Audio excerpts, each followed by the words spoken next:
The thing that intrigues me the most about suicides is that consistently the reason for the person taking their life, if it's expressed in a note or if they told family beforehand, is usually very simple.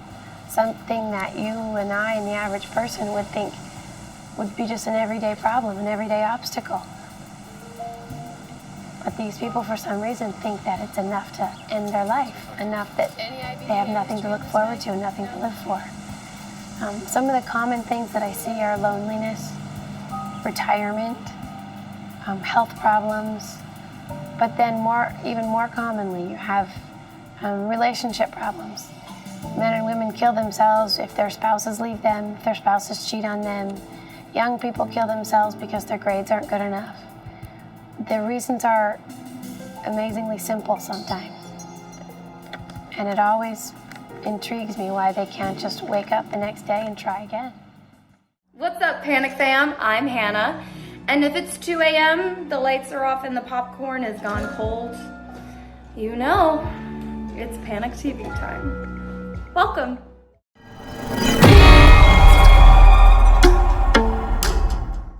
If you survived this, and this, congratulations, all right? Congratulations, but your luck runs out here.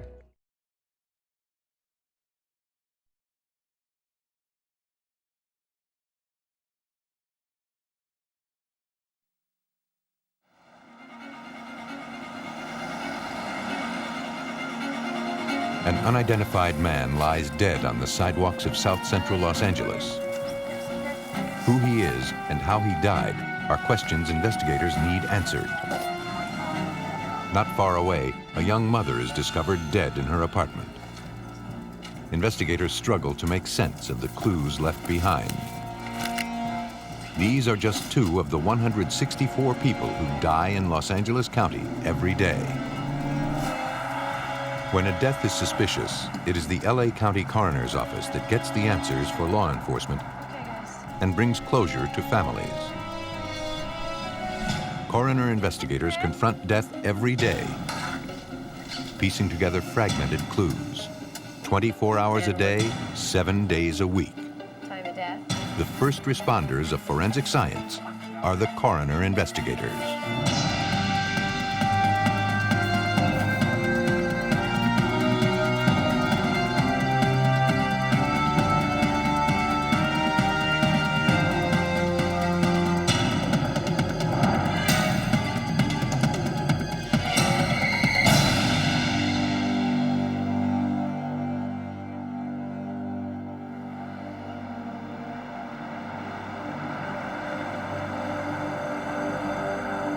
Some of the names in this program have been changed to protect the identities of the victims and the privacy of their families. 9:50 p.m., Los Angeles County Sheriffs responded to a shots fired call.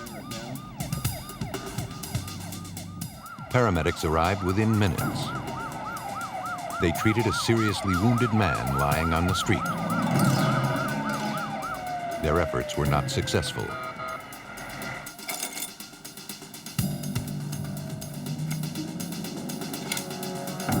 31 William to King Control.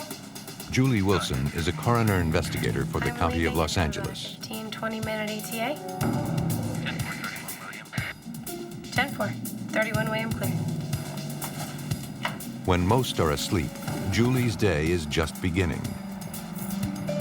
She may see as many as 3 cases during her 10-hour shift.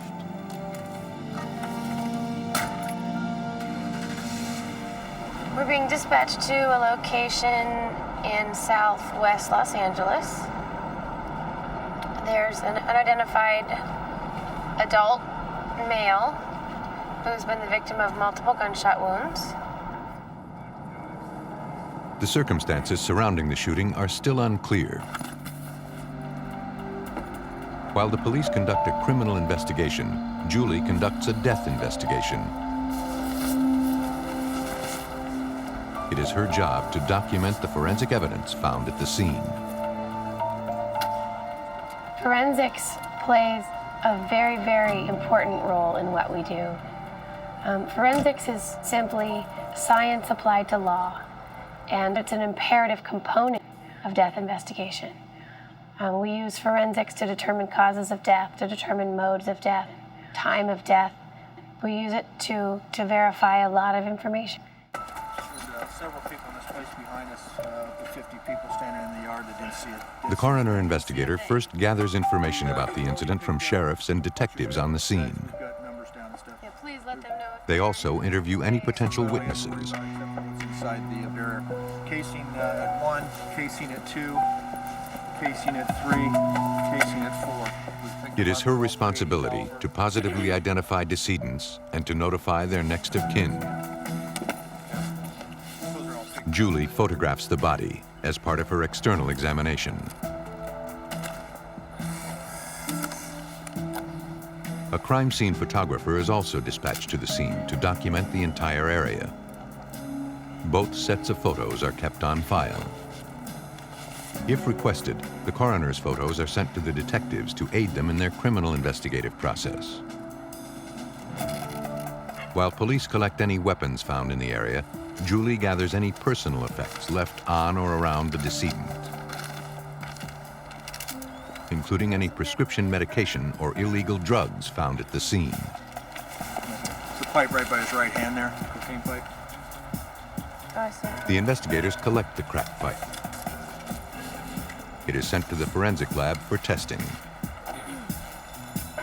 As detectives canvass the area looking for witnesses, Julie begins her examination of the body, turning and probing the victim, looking for any wounds or trauma. Yeah, we have 2 different hand stamps on that one. The first thing she notices is that the victim's body is already attracting insects, specifically ants and flies. Their presence may help determine the time of death. Brian Steinwand is one of the lead detectives for LA County Sheriff's Homicide Division. In this case, our first thing we want to do is interview people as to what happened. Basically, most everyone said they didn't see what happened, see anything, they just heard gunshots. One witness reluctantly came forward, but his stories and recollections continue to change. He saw something and saw it all, and he cut his hand diving to the ground. Now it's, I don't know, nothing. We still need to interview him. Okay. The witness is escorted to the sheriff's office for further questioning. Pronounced 2204 hours. As Julie continues examining the body, she realizes the victim was shot multiple times and from many different angles. That's a perimortem shot. So he's already dead or dying as he's going down, as he's getting that shot right there. There's very little tissue reaction to this grazing injury, and even less to the entrance wound. A perimortem shot indicates the wound was received as the victim was dying.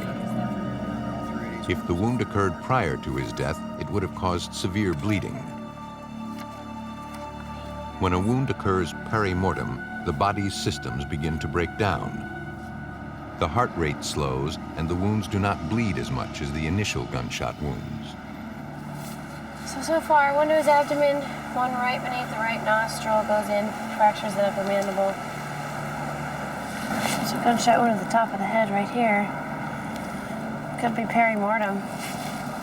Same weapon or? They're all 380s. 12 gunshot wounds, 2 grays. The victim was shot as many as 12 times.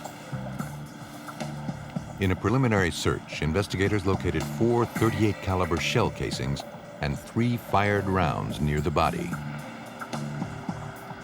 The number of gunshot wounds led detectives to believe they may be looking for more than one shooter. With one witness headed back to the station, detectives and coroner investigators work together to gather as much evidence for both the criminal and death investigations. Well, they help us, obviously, with examining the body at the scene to help us try to piece together some of the initial parts of the investigation.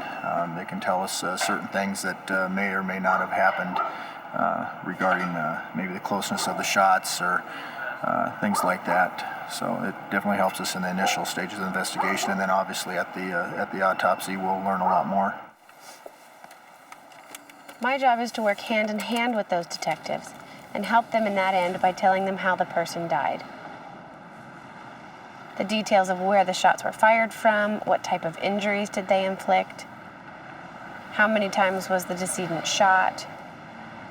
I can give them lots of information that they are not necessarily trained to gather themselves. They're all 380s, yeah. Julie now focuses on identifying the body. By law, a coroner investigator has powers not granted to police officers. In the course of an investigation, they can open mail and examine personal property without first obtaining a search warrant. Julie has found a wallet on the body. Maybe not. But there is no identification, only a piece of mail and a possible address. She also found a phone number. It is Julie's hope that this information may lead to the victim's next of kin. But before any notification is made, an official positive ID must be obtained.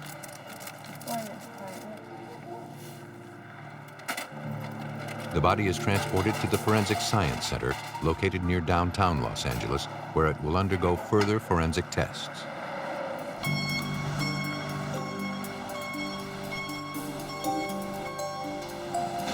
Here, the manner and cause of death will be determined. These details, coupled with the forensic information gathered by the coroner investigator, will aid law enforcement officials in their criminal investigation.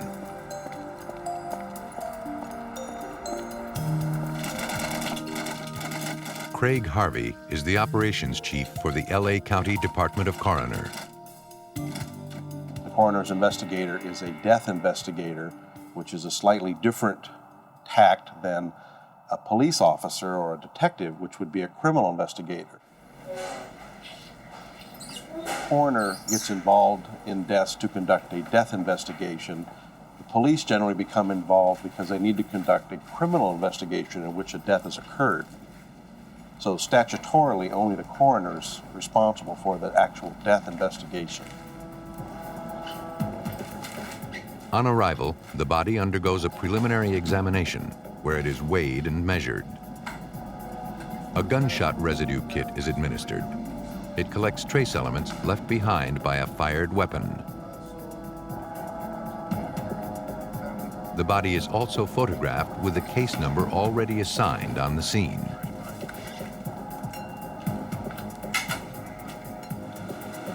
A forensic technician uses a fingerprint scanner to positively identify the victim and to research his background.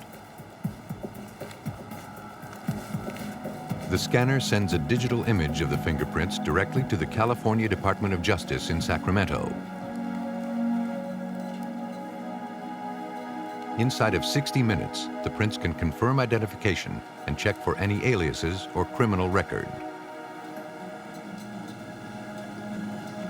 Since investigators discovered a crack pipe near the body, there was a possibility the victim had a history of drug use.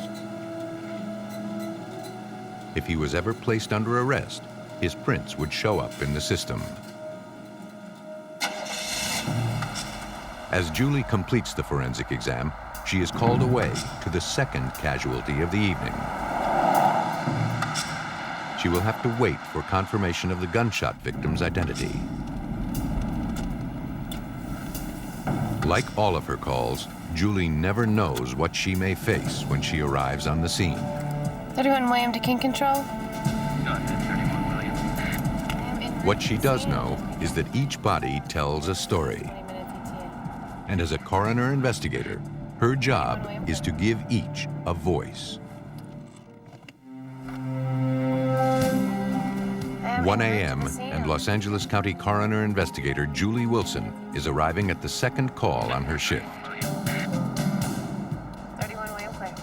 She is waiting to hear identity confirmation for the first casualty, a multiple gunshot homicide she attended several hours earlier. When she arrives at the scene, a young woman in her 20s is lying motionless on the side of the road. She and her boyfriend were driving on the interstate after a date when they lost control and hit the divider. Julie begins the external examination, looking for anything out of the ordinary. Basically, the coroner investigators are the eyes and ears of the forensic pathologist. We're responsible for investigating all sudden, unexpected, and unnatural deaths. So we investigate every accident, homicide, suicide, and a large portion of natural deaths as well. In Los Angeles County, there are 60,000 deaths per year. Of the deaths they investigate, 10% are drug-related, 15% are homicides, another 8% are suicides. At the coroner's office, the gunshot homicide victim has been positively identified, and his name matches the one found on a piece of mail in the victim's pocket. The victim's fingerprints match a man on probation for a narcotics conviction named Robert Williams. Investigator Julie Wilson receives this information in the field. Her next step is to inform Robert Williams's family. Hello, ma'am. This is Investigator Wilson with Los Angeles County. I'm looking for friends or family of a Mr. Williams. Mary? Mary, I do have some bad news for you. Robert was shot and killed this evening. Yes, ma'am. I'm so sorry. It was about 11:30 this evening. Paramedics attempted to resuscitate him, but they were not able to do that. He was pronounced unseen. Okay. I want you to keep my number, and if you can remember anything more, I want you to give me a call, okay? And I do extend my sincerest condolences to you, Mary, okay? Okay.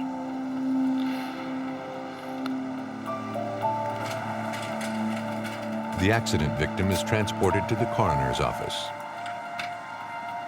There, Julie continues the examination she began on the body of Robert Williams hours earlier. They caught rounds from all sides. Unclear whether it's from more than one weapon. All the casings and projectiles found were the same caliber. That doesn't necessarily mean there wasn't more than one weapon. So I don't know if the fact that he was shot from all different sides is to do with the fact that there's multiple shooters, or maybe he was just moving. It's difficult to tell without having any witness information to help us with that. At the sheriff's department, detectives questioned the witness they brought in earlier in the evening. They hoped to gather information to confirm whether Robert Williams was shot by one or two gunmen. Although at the scene he said he saw the whole thing, he now was nervous and tentative. The eyewitness changed his story. He now claimed he saw nothing. Detectives needed to turn to forensic examiners for answers. At the crime lab, technicians dust the crack pipe found at the scene. Investigators hoped it might provide some clue that would lead to a suspect. But no usable prints are found. Julie Wilson continues to gather evidence and hopes she can reveal details of the events that led to the victim's death.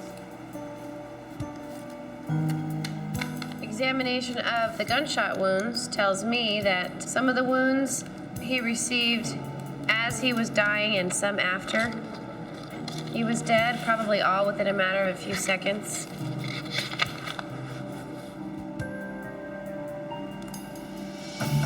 Fingernail clippings and scrapings are collected for any substance that may later aid in the criminal investigation. Possibly, if there was an altercation and there's some skin underneath the decedent's nails, they can compare that to a suspect if they get one at a later time. She also collects samples of the victim's hair. Now the hair standards, When the shooting occurred, some of the victim's hair may have ended up on the killer's clothing. so if there was a physical altercation, His hair is collected for later DNA comparison. suspect, Anthony Hernandez is the director of the Los Angeles County Department of Coroner. What we look for in a good coroner's investigator is those skills and those attributes that are going to allow that person to look at a death scene and to look at a body and to be able to see it in a certain manner. Not necessarily in the way that, let's say, a police officer would look at it, but for what that particular scene and that particular body might be telling that person. And this is what the investigators do. They bring back this information, which is critical in determining exactly what steps need to be taken to figure out what's going to happen to a case. The body is moved to forensic radiology for further examination. A real-time X-ray called a fluoroscopy is performed. Forensic technicians scan the images of the body, looking for bullets and slug fragments. Several bullet paths are found. A previously undetected bullet is spotted, lodged in the thigh. Los Angeles County Medical Examiner, Dr. Yulai Wang. In this case, there were total 6 bullet fragments we have to recover during the autopsy. 2 in the head, 1 in the torso area, 1 in the pelvic area, 1 in the leg, and another bullet fragments in his arm. So we have total. The X-rays will guide the medical examiner during the autopsy procedure. Here, and some other small. Deborah Cowell, a gunshot expert, investigates more than 100 gunshot deaths a month. When a weapon is fired, gunshot residue particles may be deposited on the shooter or the victim. A gunshot residue kit is performed on all gunshot homicide victims.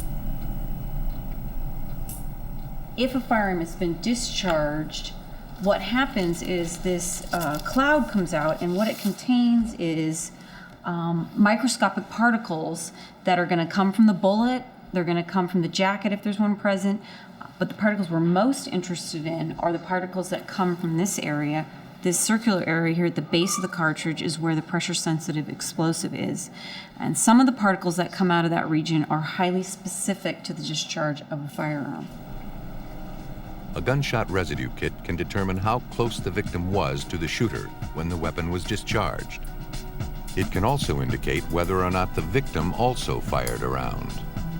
So you could be in a room full of people and one person discharges the weapon, there could be gunshot residue on everyone.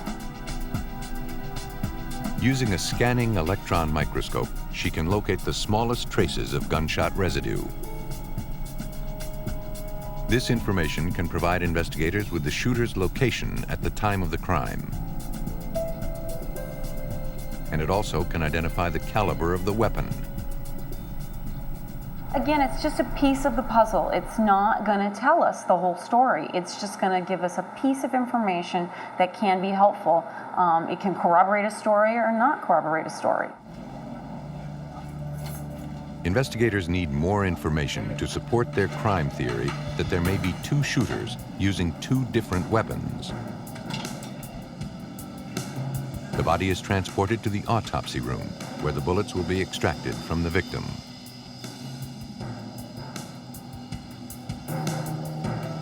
Los Angeles County Sheriff's Sergeant Randy Seymour attends the procedure. There is some ballistic evidence inside the victim.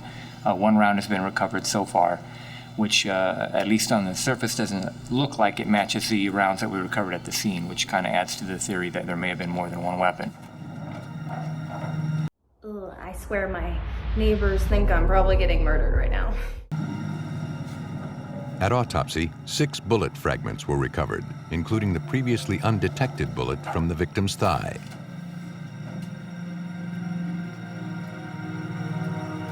All were sent to the ballistics lab.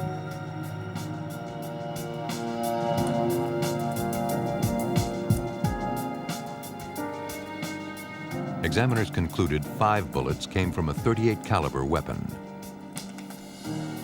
the slug found in the victim's thigh didn't match the others. Ballistics examiners determined it was from an old injury. The victim was not shot in the thigh on the night he was killed. The examination was unable to prove the investigators' initial theory that there were two gunmen. They would concentrate their efforts on finding a suspect who acted alone. Detective Randy Seymour knows the odds of catching the killer are slim. People are not willing to talk.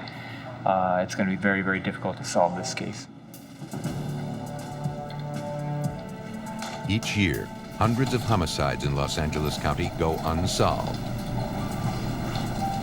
But the forensic evidence collected by coroner investigators helped bring the majority of the perpetrators to justice.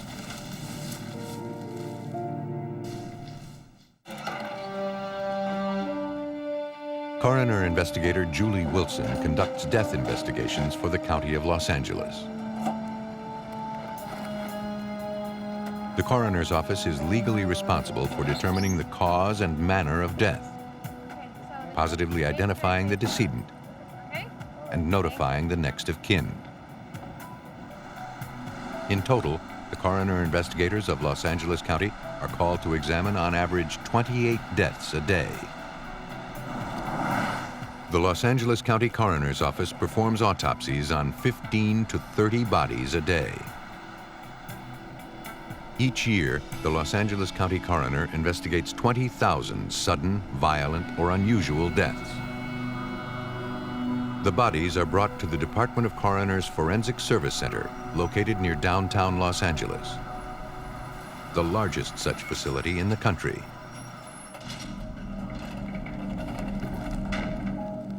Hundreds of bodies are kept in its cooled storage rooms. This is the first section of this side of the crypt. The bodies that are on the floor wrapped in sheet and plastic are awaiting an examination. The bodies that are on the shelves wrapped in rope and plastic have been autopsied and are waiting for someone to release them to a mortuary facility. We have bodies in different stages of decomposition here in the crypt. Some bodies come in decomposed, some bodies are here long enough to begin to decompose. When bodies decompose to the point where it begins to be a hazard to the workers here, then they're bio-sealed in another kind of wrap and then placed in long-term storage. This section here is the homicide crypt. This is where we keep all of our homicides that come in either from a hospital or from field calls. On any given day, there are up to 300 bodies in the facility. The staff treats each with care and compassion. Director Anthony Hernandez. And we want to treat that body with dignity and respect, because the way you can look at it is that if you were that person's mother or father or husband or wife or brother or sister, you would expect no less. And that's what we try to instill with our investigators, to make sure that these bodies are treated with dignity and respect. Anthony Hernandez, along with the investigators in the field, is in a unique position to help family members cope with the sudden and tragic loss of a loved one. He takes pride in knowing his work provides comfort and closure. After the families have been able to deal with the death, they have come forward and sent letters complimenting mainly the investigator who interacted with them in the field, complimenting them and saying that they were extremely understanding and compassionate. We take that suicide notes. Among the type of deaths that fall under Los Angeles County Coroner's jurisdiction are suicides. Investigator Julie Wilson deals with suicides every day. Those are some things that you're going to see pretty frequently. So I'm going to look for particular hemorrhages in his eyes. I'm going to... And with each one, she attempts to unravel the mystery of why someone would take their own life. The thing that intrigues me the most about suicides is that consistently the reason for the person taking their life, if it's expressed in a note or if they told family beforehand, is usually very simple. something that you and I and the average person would think would be just an everyday problem, an everyday obstacle. But these people, for some reason, think that it's enough to end their life, enough that they have nothing to look forward to, nothing to live for. Some of the common things that I see are loneliness, retirement, health problems, but then even more commonly, you have relationship problems. Men and women kill themselves if their spouses leave them, if their spouses cheat on them. Young people kill themselves because their grades aren't good enough. The reasons are amazingly simple sometimes. And it always intrigues me why they can't just wake up the next day and try again. I feel so much pain. I can't take it anymore. This is no one's fault, but I feel there's no other option left for me. If a death is ruled a suicide, no further investigation by law enforcement is required.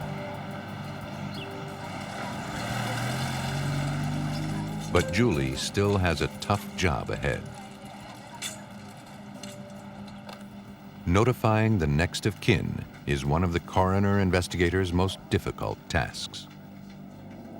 I do have to evaluate every scene before I notify the next of kin and approach every family with respect to their own personal situation.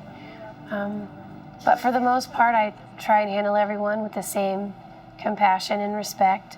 I think ultimately that's what they need, and regardless of the mode of death, someone who has just lost their grandfather in a natural heart attack can be just as devastated as someone whose 15-year-old son just drove their car over a side of a mountain in an act of suicide.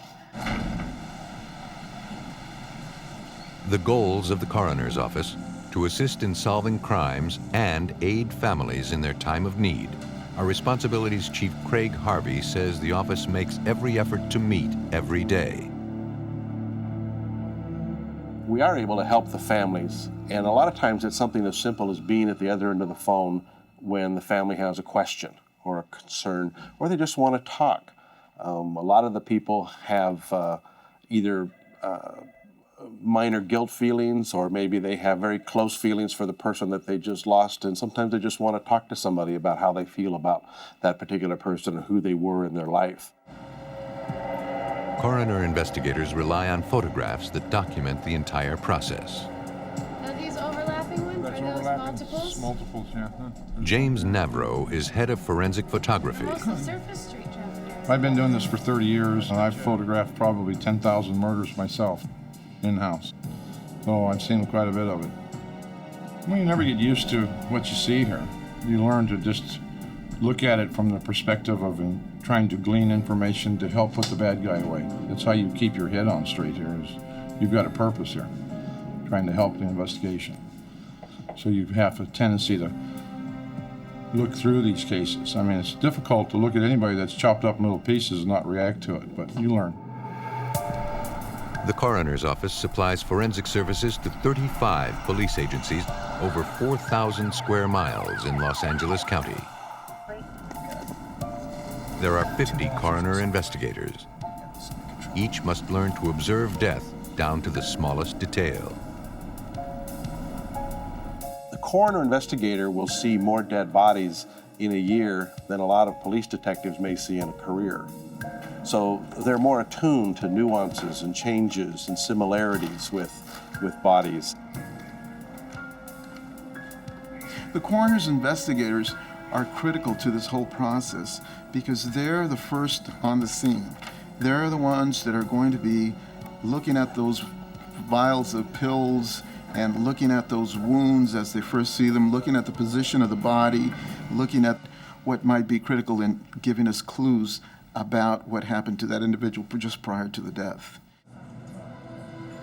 The coroner's office keeps track of more than 1,000 deaths on a central map.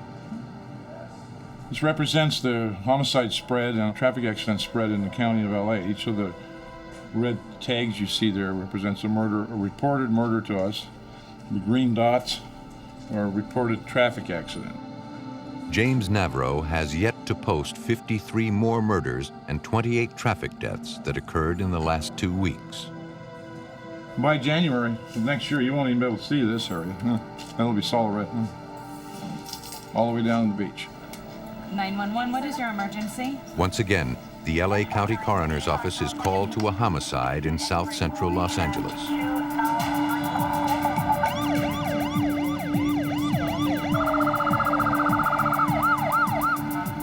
And again, a red arrow is added to the map. Well, I don't think the detective... Los Angeles County Coroner Investigator Julie Wilson is called to her third death investigation of the day. Has trauma to the head. He didn't tell us anything when they reported it, so I don't even know why she's dead. The landlord of the South Central LA apartment complex discovered the body of a young woman, 29-year-old Nadine Jackson, after several of the tenants complained of a foul odor coming from inside. Neither Nadine nor her husband had been seen since Friday. Okay, guys. It was reported as a domestic dispute that occurred on Friday. So that was about 4 days ago. I want to call my criminalist. I don't want to move anything until she comes back. Paramedics, homicide detectives, and crime scene technicians arrived at the two-story apartment building. Detective Barry Hall of the Los Angeles County Sheriff's Department is the lead detective in the case. Deputies responded earlier today in regards to a body being found inside the residence, and the basic story surrounding this incident is that 4 days ago this female was last seen here at the residence, and her husband was seen the following day. Police are looking for the victim's husband and believe he has fled the area. When a body is discovered, 911 operators dispatch paramedics and police to the scene. But no one can move the body until the coroner investigator arrives. Julie finds the woman wrapped in a blanket and hidden underneath a bed. The body was obviously decomposed, and investigators knew the cause of death would be difficult to determine. Once Julie arrived, she requested additional forensic experts to gather evidence and document the death scene. For cases such as this, I request a criminalist and a photographer to accompany me to the scene. A criminalist will collect any trace hairs and fibers. If there's any ligatures on the decedent, my criminalist will collect that as well. She also requests an additional photographer to record the entire scene. The apartment appeared to be relatively undisturbed, although the landlord moved the couch in order to locate the victim. I briefly spoke to some people who knew this lady outside, and apparently he's a pretty violent individual. Crime scene technicians began to process the apartment. It was photographed from every angle. Technicians dusted for prints. 185. What is he? Carpet, blanket, and other articles were collected as evidence. Okay. As soon as Criminalists used a Luma light to detect bloodstains or spatter on the walls and floor. The alternate light source revealed pools of blood beneath the victim's body. Investigators believe the bleeding occurred post-mortem. This office thrives on the collection of forensic evidence and applying that to death investigation. With every piece of evidence gathered, investigators are one step closer to finding out how and why this woman was killed. there was some kind of mark to the left side of his face. Detectives from the Los Angeles County Sheriff's Homicide Division questioned Nadine Jackson's neighbors and relatives. Witnesses told police they saw her husband leaving the apartment. His face was scratched. Detective Barry Hall was concerned about the welfare of the couple's children. You know, it's a mystery to us at this point. We have no idea where the kids were then and certainly don't know where they are now. Julie needs to know more about the life of Nadine Jackson. in order to uncover the events that led up to her death. We don't have any next of kin information right now. I'm going to have to go through a lot of names and numbers in her address book. Most of them are written in Spanish.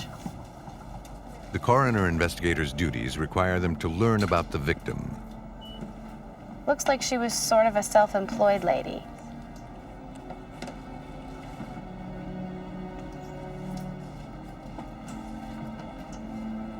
Because the body is so badly decomposed, Julie's ability to determine the cause of death is hampered.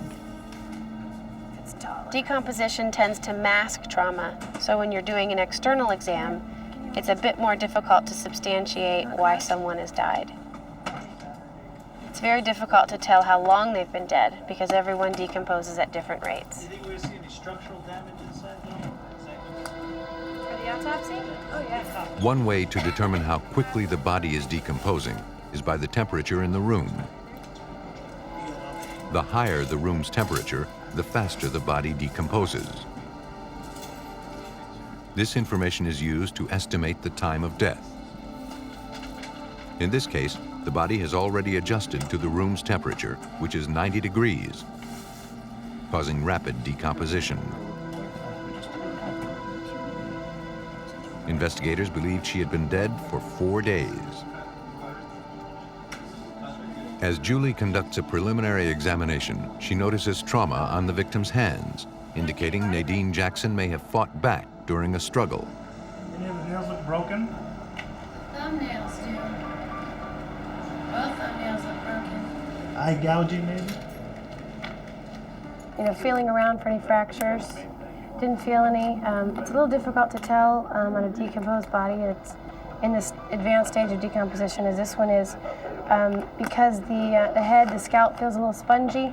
There's a lot of air bubbles in there, so it's a little difficult to feel for fractures. Investigators discover a brown belt wrapped tightly around the woman's neck and look for signs of strangulation. Normally, pinpoint-size hemorrhages are visible in the eyes of a strangulation victim. The tiny spots, called petechial hemorrhages, are the first indication of suffocation. Because the victim's eyes are so badly damaged, they look to a bone in the neck called the hyoid. Any fractures to that bone may indicate strangulation. Years of training have taught Investigator Wilson to detach her feelings from each death scene. You see it, you absorb it, you look for details. See, at that point, I'm in scientific mode. I try not to be in emotional mode. I can't do my job successfully if I'm in an emotional mode at that point. So what I'm doing at that point is I'm absorbing the scene as a whole. I'm looking for things that are out of place. I'm looking for inconsistencies, looking for evidence that might stand out to me that the detectives didn't see. But even her years of training cannot prepare her for the more horrific acts of violence she encounters on her job. And you're just forced to realize that some people's lives are like a nightmare. They're like a scary movie. They're like what you see on TV. Some people actually go through that kind of fear and terror that you see usually only on TV. The fact that that happens to real people never ceases to amaze me. The body is finally prepared for transport to the coroner's facility. Well, we're in the middle of the beginning, if that makes any sense. We have a lot more information than we did when we first arrived. Some of the pieces are starting to fit together a little, but we have a long ways to go. So we'll take her back to the office there. Tonight we'll do sexual assault kit, hair and nail standards. And then we have to hold off on the ligature till the morning. So we have to have a DME exam in that area before we remove any ligature. Thanks, Tracy. A young mother is dead, and investigators still don't know how she died. They must now look to the autopsy and forensic science to provide answers.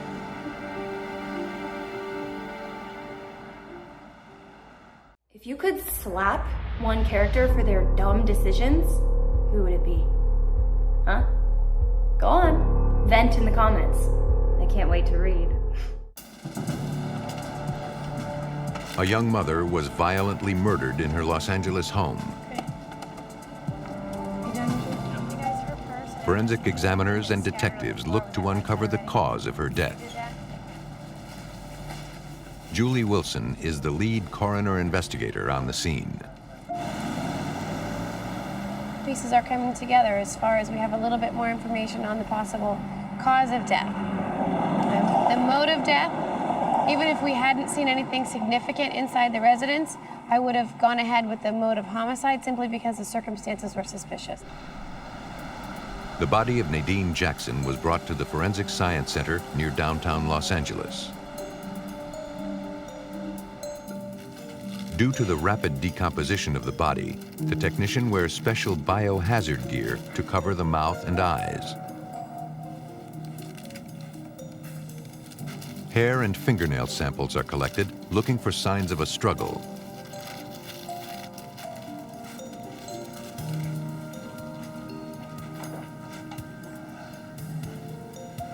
Witnesses reported that Nadine's husband was seen leaving the house with scratches on his face.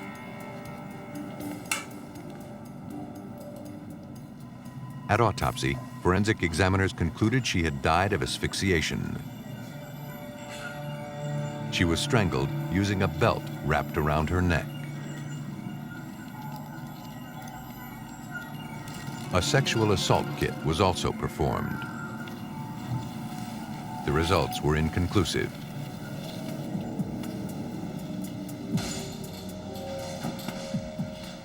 Every body investigated by the Los Angeles County Coroner's Office must be positively identified.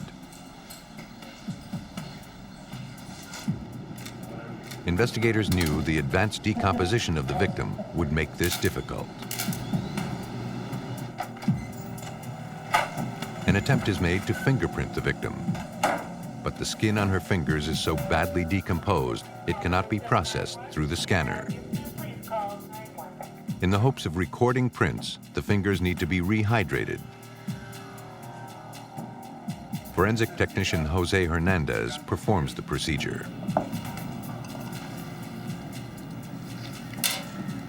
The skin needed to be softened in order to lift the prints.